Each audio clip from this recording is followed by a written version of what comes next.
રાજકોટના જંગલેશ્વરમાં ધાર્મિક દબાણો પણ દૂર કરી દેવાશે। 14 જેટલા નાના મોટા ધાર્મિક દબાણોને દૂર કરવામાં આવશે। ધાર્મિક સંસ્થાનોમાં શાસ્ત્રોક્ત વિધિથી ઉત્થાપનની પ્રક્રિયા હાથ ધરાઈ છે। કોઈની ધાર્મિક લાગણી દુભાય નહીં તેનું વિશેષ ધ્યાન રખાઈ રહ્યું છે। આ દાવો કર્યો છે ડીસીપીએ। જંગલેશ્વર મહાદેવના નામ પરથી જ વિસ્તારનું નામ પડ્યું હતું જંગલેશ્વર।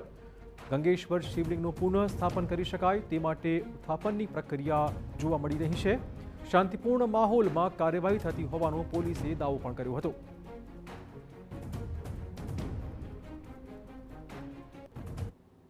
સમગ્ર જે વિસ્તાર જે છે એ જંગલેશ્વર મહાદેવ મંદિરના નામે જ એનું નામ પડ્યું છે અને જે 7 ઝોનની અંદર રાજકોટ મ્યુનિસિપલ કોર્પોરેશન દ્વારા જે આ પ્રોસેસ ચાલી રહી છે એમાં 14 જેટલા નાના મોટા ધાર્મિક સંસ્થાનો પણ આજે તૂટવાના છે।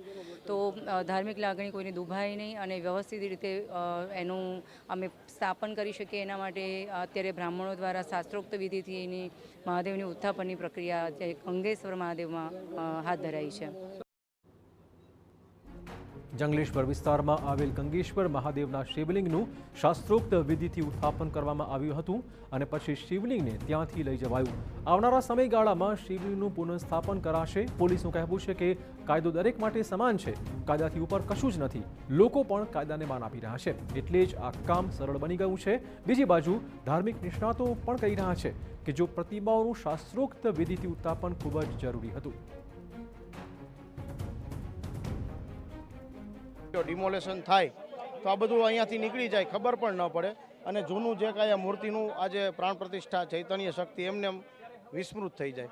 તો ખરેખર સારી વાત છે કે ભક્તિનગર પીઆઈ સાહેબ, સરવૈયા સાહેબ અને સાથે યજમાન પરિવારે એવું કીધું કે આને આપણે દાદાને પાછા પ્રસ્થાપિત કરશું તો શાસ્ત્રમાં લખેલી છે કે જે ચાલન વિધિ, ભગવાનની ચાલન વિધિ દ્વારા જે મંત્ર સંહિતાના પાઠ ભણી, દેવી અથર્વશીષ ભણી અને તલવારની ધારથી જે જલ છે જલ શિવલિંગને ટચ કરીને બરોબર રીતે શિવલિંગની પ્રસ્થાપિત કરવા માટેની વિધિ વિધાનથી આપણે શાસ્ત્રોક્ત નિયમ પ્રમાણે કરેલું છે।